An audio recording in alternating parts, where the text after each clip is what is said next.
Hello guys, welcome to my YouTube channel. This is trading master. तो चलिए देखते हैं कल मार्केट कैसे मोमेंटम कर सकता है और हम लोग कैसे ट्रेड आइडेंटिफाई कर सकते हैं। तो हमने कल की वीडियो में बात किया था कि अगर मार्केट फ्लैट ओपन होता है तो हमें अच्छा खासा ट्रेड मिलने वाला है। ये हमारा एनालिसिस का 10वां दिन होगा। जो जितने भी हमने एनालिसिस किए सबके सब अब तक सही जा चुके हैं।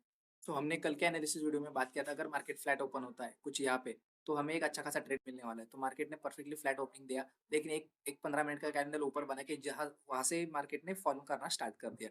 सो हमने बात किया था जैसे ही ये फ्लैट ओपन होता है, सो ये फ्लैट ओपन होके ये वाला जब एरिया नीचे की तरफ ब्रेक करेगा तो हमें ये वाला अल्टीमेट टारगेट मिलेगा, और ये एरिया जब ब्रेक करेगा तो हमें सीधा यहाँ तक टारगेट मिल सकता है। सो हमने जितना टारगेट एक्सपेक्टेड किया था उतना टारगेट हमें मिल चुका है। ऑल्दो कि हमें उससे भी ज्यादा टारगेट यहाँ तक आज देखने को मिल चुका है। तो चले देखते हैं मार्केट कल के लिए कैसे हम लोग आइडेंटिफाई कर सकते हैं।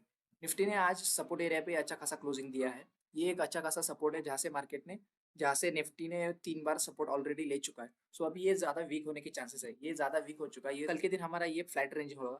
अगर कल निफ्टी फ्लैट ओपन होता है तो ये डायरेक्टली सीधा ब्रेक करके नीचे की तरफ आएगा, और जो हमारा नेक्स्ट टारगेट होगा वो होगा 21,400 तक का, जो हम लोग 100 पॉइंट्स कैप्चर करेंगे। अगर वो भी ब्रेक करता है तो हमारा नेक्स्ट अल्टीमेट टारगेट जो होगा वो होगा 21,380। अगर निफ्टी फ्लैट ओपन होकर ऊपर की तरफ जाने की कोशिश करेगा, इसके चांसेस बहुत कम है। अगर निफ्टी फ्लैट ओपन होकर अगर ऊपर की तरफ जाने की कोशिश करेगा तो ऐसे समय कोई भी ट्रेड नहीं मिलने वाला है। तो हम लोग को कल ये वाली सिचुएशन में ट्रेड को अवॉइड करना है। अगर निफ्टी गैप अप ओपन होता है तो भी हमें कोई भी ट्रेड नहीं मिलने वाला। सो ये दो सिचुएशन में हमें ट्रेड को कल अवॉइड करना है, क्योंकि फिर इनसाइड कैंडल बनेगा ये वाले एरिया के बीच में। आज का जितना भी मार्केट ने मूवमेंट किया उसके अंदर एक इनसाइड कैंडल बन सकता है। सो अगर फ्लैट ओपन होकर ऊपर की तरफ या फिर गैप अप ओपन होता है कुछ यहाँ पे, तो हमें कल ट्रेडिंग अवॉइड करना है। अगर निफ्टी कुछ यहाँ पे ओपन होता है तो हम लोग वेट करेंगे एक प्राइस एक्शन का। अगर कुछ बुलिश यहाँ से प्राइस एक्शन दिखता है तो हम लोग यहाँ से यहाँ तक का टारगेट ले लेंगे। तो ये रिस्की ट्रेड होने वाला है, क्योंकि अभी आज के दिन जितना भी मार्केट का सेंटीमेंट था वो पूरा निगेटिव की तरफ था। तो कल यहाँ पे बाइंग का ट्रेड सोचना थोड़ा रिस्की ट्रेड होगा। कल निफ्टी यहाँ पे ओपन होकर ऊपर की तरफ आने की कोशिश करेगा तो यहाँ पे उसको रेजिस्टेंस हिट करेगा। रेजिस्टेंस हिट करने के बाद वहाँ पे हम लोग सेल करेंगे और यहाँ तक का टारगेट लेंगे। और ये भी ब्रेक होता है तो हम लोग यहाँ तक का टारगेट लेंगे।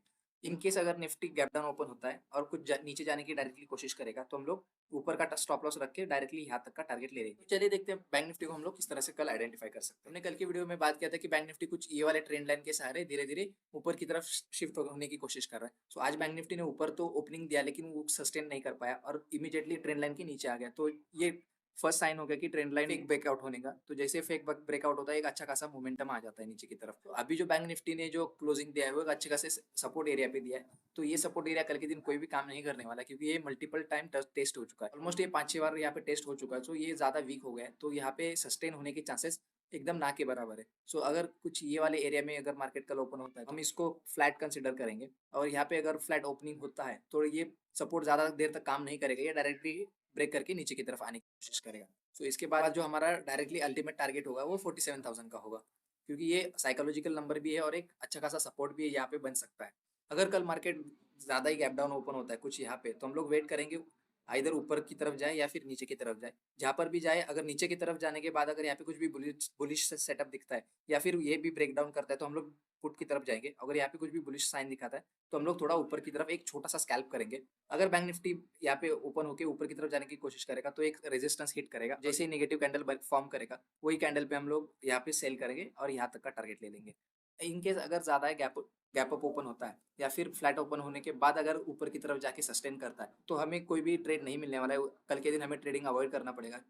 अगर ये ऊपर की तरफ जाएगा तो ये इनसाइड कैंडल बन जाएगा और ये इसी के अंदर फिर ये साइडवेज चला जाएगा। ये निफ्टी बैंक निफ्टी दोनों के लिए गैप अप या फिर फ्लैट ऊपर ओपन होके ऊपर की तरफ जाएगा तो ये सेम ट्रेड होने वाले। तो इसलिए हमें अगर फ्लैट ओपन होके ऊपर की तरफ जाता है या फिर गैप अप ओपन होता है मार्केट कल के दिन तो हमें ट्रेडिंग अवॉइड करना है, सिर्फ वेट एंड वॉच का सिनेरियो रहेगा। तो कल फिन निफ्टी का एक्सपायरी, तो चले देखते हैं फिन निफ्टी के एक्सपायरी में हम लोग कैसे ट्रेड कर सकते हैं। फिर निफ्टी ऊपर की तरफ एक अच्छा खासा रेजिस्टेंस हिट करके नीचे की तरफ आने की कोशिश कर रहा था और ये धीरे धीरे ऊपर की तरफ शिफ्ट हो रहा था। कल के दिन फिर निफ्टी में जो इमीडिएट कोई भी सपोर्ट काम करने वाला है वो होने वाला है 21,225 का। अगर कल मार्केट यहाँ पे ओपन होता है तो हम लोग फ्लैट कंसिडर करेंगे। अगर ये यहाँ पे फ्लैट ओपन होगा तो हमारे लिए कल फिन निफ्टी में अच्छा खासा ट्रेड बन सकता है। और कल एक्सपायरी भी है तो एक अच्छा खासा मूवमेंट हम लोग कैप्चर कर सकते हैं। तो अगर फ्लैट ओपन होने के बाद नीचे की तरफ यहाँ पे आए और ये वाला जो फिन निफ्टी का सपोर्ट है वहाँ पे थोड़ा देर तक इंतजार करना चाहिए। होल्ड करने के बाद अगर जब नीचे की तरफ ब्रेकआउट देगा तो हमारा जो नेक्स्ट जो टारगेट होगा वो यहाँ तक का होगा 20,992 का। सो हम लोग को एक कल एक अच्छा खासा बड़ा मूवमेंट हम लोग कैप्चर कर सकते हैं। फिर निफ्टी यहाँ पे कुछ ओपन होता है, ज्यादा ही गैप डाउन ओपन होता है तो हम लोग डायरेक्टली जो नेक्स्ट हमारा प्लान होगा वो यहाँ तक का होगा। और यहाँ पे ओपन होने के बाद थोड़ा ऊपर जाने की कोशिश करेगा, तो ये वाला रेजिस्टेंस हिट करेगा और जैसे ही रेजिस्टेंस हिट करेगा हम लोग वहाँ से सेल करके दोबारा यहाँ तक का टारगेट ले लेंगे। सो यही था आज का निफ्टी, बैंक निफ्टी और फिन निफ्टी का डिटेल में एनालिसिस। अगर आपको कोई भी पर्टिकुलर स्टॉक के बारे में एनालिसिस चाहिए तो आप मुझे कमेंट में बता देना, मैं सारे कमेंट्स पढ़ता हूँ। अगर कमेंट्स में कोई भी मुझे आप स्टॉक्स बता दे जिसका आपको एनालिसिस चाहिए, मैं नेक्स्ट वीडियो में मैं उसका एनालिसिस करके बताऊंगा। आज के लिए बस इतना ही, मिलते हैं आपसे नेक्स्ट वीडियो में, तब तक के लिए थैंक यू।